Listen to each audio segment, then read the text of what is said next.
everybody, I'm back and 100% better, as you can tell, because I put out a couple of videos the last couple of days. But I'll tell you what now, this pneumonia this time, this stuff just about kicked my butt. It took me about almost 5 weeks to even get over it. I have taken so much antibiotics that I feel like even my soul is gone. It even cured up my soul. It feels good to be up and moving around again. Oh, I'll tell you what. This time it kicked my butt good. And it took about 5 weeks for me to get over it. And there was times I thought I was over it and I'd get up, and if I was up moving around for more than an hour, I would just start getting really bad sick again, and my fever would come back, and I'd go back to bed and stay there for a couple of weeks, get up, same thing. And I thought, my gosh, I'm never going to get over this. And then finally, but I'm having some, happy Tea Tuesday, by the way. I forgot to say that. I'm having green tea, one of my favorites. Man, it felt like the holidays rushed up on us this year, doesn't it? Seems like yesterday I was just putting away Christmas stuff, and then here we are again. But it's going to be a very light Thanksgiving this year. I'm going to stay home. I'm not going anywhere. I'm going to make my own little dinner. There's just something on this counter that's just bothering me. Sorry. Anyway, I'm just going to make very light stuff. Enough for one person and move on. You know, and it's just too expensive to have a big meal this year. You almost can't do it. I looked at a 20-pound turkey at the store.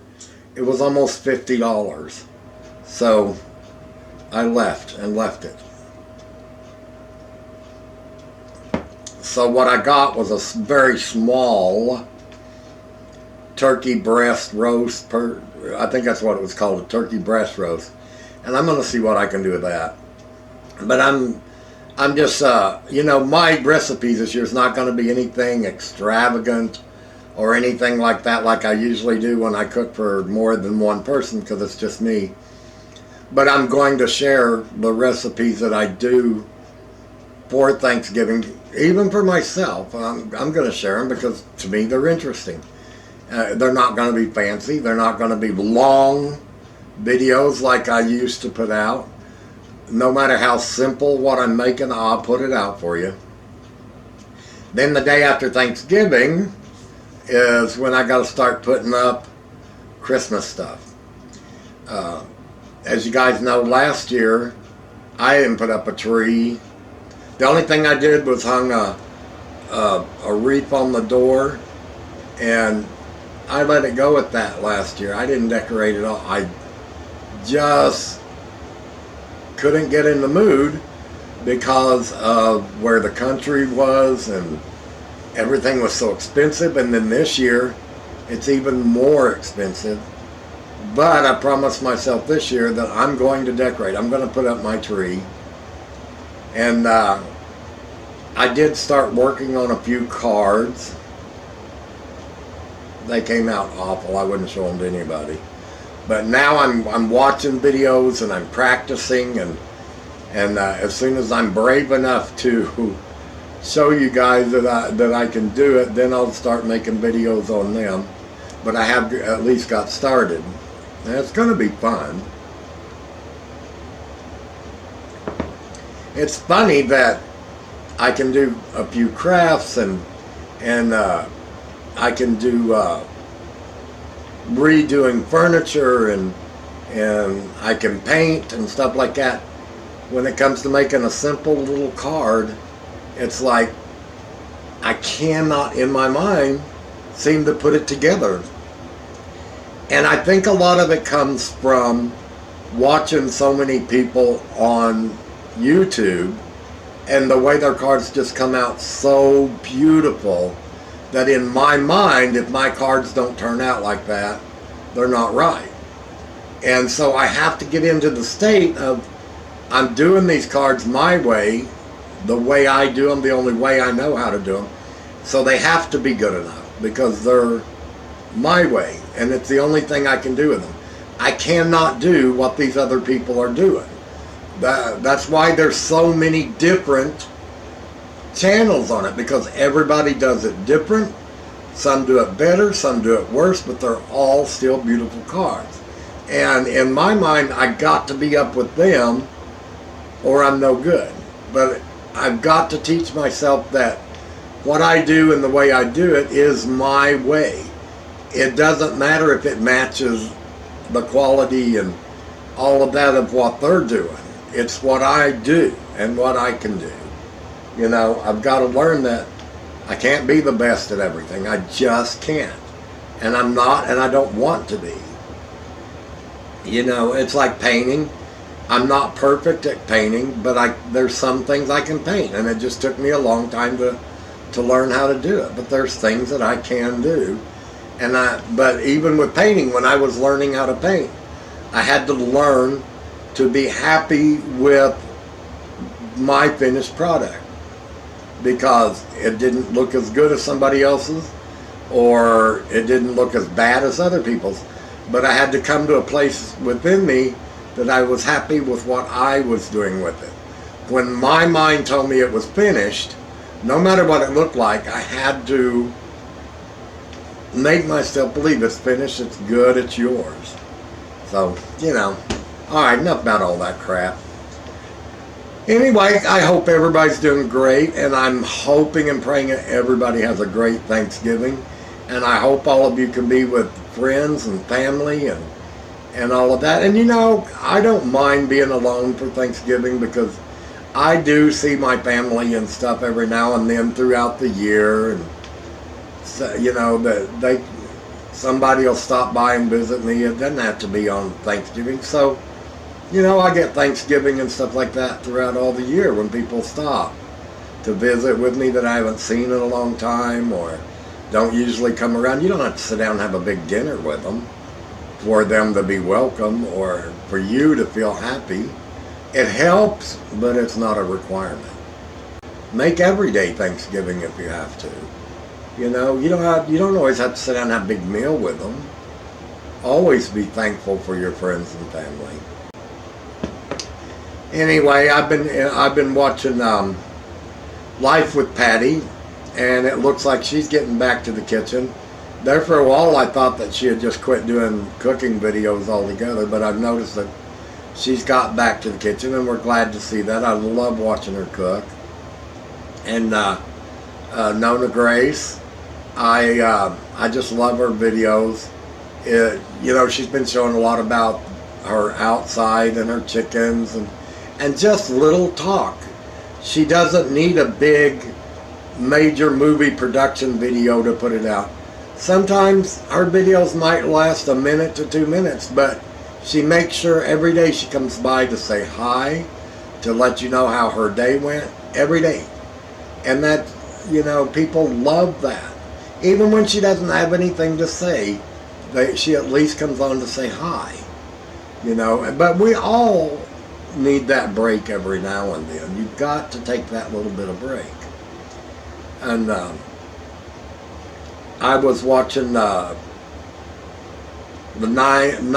Steve and Nina Homestead show, and she went out and bought yarn. She's going to be crocheting, what'd she call them, ponchos or something, for the little girls at her church for Christmas and stuff. And I thought, what a great idea, and these kids are going to love it, because it was handmade for them. It wasn't handmade for somebody else and you bought it at the store, or you bought it at a thrift store and give it to them. It was actually made for them, and they're absolutely going to love it. And I thought that was a great idea. And, you know, everybody, all these little girls are going to always remember Nina because of the gifts that she's doing for them and giving to them. It's fantastic. And it's going to save a lot of money. which this year I'm not, I can't afford to buy anybody any gifts. And I think Christmas is even going to be worse. And it makes me sad to know that there's going to be families out there that either can't or has to cut way back on buying their kids Christmas gifts and stuff. Their children, they don't understand what's going on. We can't punish them for something that adults are doing and expect the children to understand. We can't. They had no part in what's happening. And even though, get out there, there's places and churches and stuff like that that will help you get gifts for your kids if you need to. Don't let them just go without anything. And growing up, we got gifts, very, very few. There were 7 of us, and it was the 60s and 70s. Times were very hard. And Mom and Dad always made sure we had and this is the only time we got apples, oranges, and she would buy a mixture of all kinds of nuts, walnuts and hazelnuts and all, and she'd put them in a big bowl and set them in big bowls of candy and stuff like that. During the year, we didn't get that. So Christmas was very special for us because that's the only time we got fresh nuts and apples and oranges. I mean, we got apples and bananas and stuff like that, off and on throughout the year, but oranges and stuff like that we didn't get until Christmas. And that's back in a time when oranges really wasn't plentiful where I come from because they had to be shipped in, and you just didn't see them very much. But ribbon candy, the old time ribbon candy, Mom would make big bowls of it and set it out, and Brazilian nuts and English walnuts, and gosh, I remember the sound of all the kids sitting around cracking nuts and eating them and going on. And my daddy loved those Brazilian nuts. He used to call them something else, but I don't remember what they were called, what he called them. But that was the only time as a kid that we got that kind of stuff, was at Christmas. And we always got the little knitted stocking that had candy and stuff in it through the rest of the year. We was very lucky if we got a piece of candy every other month back then. The money just wasn't there. And I don't think it scarred me or anything. I mean, it just didn't bother me. And like today, I to this day, I really don't get Christmas gifts. I get very few Christmas cards. But every now and then, someone will give me a Christmas gift. And to be honest, most of the time I don't even know how to act because they're so far and few. I don't get birthday presents or anything like that. Very seldom I get birthday cards, but we can't make the kids suffer for what grown-ups are doing. We just can't. Even if it's just a little small gift, every child deserves one, no matter who they are. All right, I've blabbed enough. So, happy Tea Tuesday, and I'm glad to be back, and I'm glad that all of you stuck with me. I don't think that I lost anybody during this whole time that I was off, and I'm very grateful for that. And thank goodness I'm over this for now. But I'm trying to be really careful because I don't even want to catch a cold. Anyway, guys, have a good night. Happy Tea Tuesday, and I will talk to you again very, very soon.